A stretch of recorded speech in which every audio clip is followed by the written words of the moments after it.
చదవండి బేట. 2 8 5 9. ఈ నెంబర్లను తక్కువ నుంచి ఎక్కువకు అంటే ఆరోహణ క్రమంలో మనం పెట్టాలి. ఎట్లా పెట్టాలో చూడండి. నేను తీసుకున్న ఇవే నెంబర్లు 2 8 5 9. 2 8 5 9. ఈ చార్ట్ పైన 2 పెట్టండి. ఎక్కడనో ఇక్కడ చూడండి. 2 5 8 9 చూడండి. ఇప్పుడు ఈ నెంబర్లు అన్నిట్లో చిన్నది ఏది? ఇక్కడ 2 కదా, ఈ 2 అక్కడ పెడతాం. మాకు ఈ 2 కదా చిన్నది, 2 ఇక్కడ పెట్టేసాయి. నెక్స్ట్ 5 8 9 లేదు చిన్నది,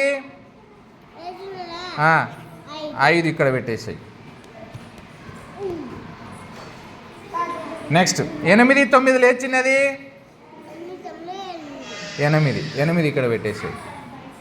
నెక్స్ట్ లాస్ట్ మిగిలిన 9 ఇక్కడ పెట్టేసాయి లాస్ట్కి. చూడండి ఇప్పుడు ఆరోహణ క్రమం వచ్చింది. మనం ఫస్ట్ లెక్క 2 8 5 9 ఇచ్చినాము. దీన్ని ఆరోహణ క్రమంలో పెడితే చూడండి వచ్చింది 2 5 8 9. నెక్స్ట్ లెక్క మీరు చేస్తారా?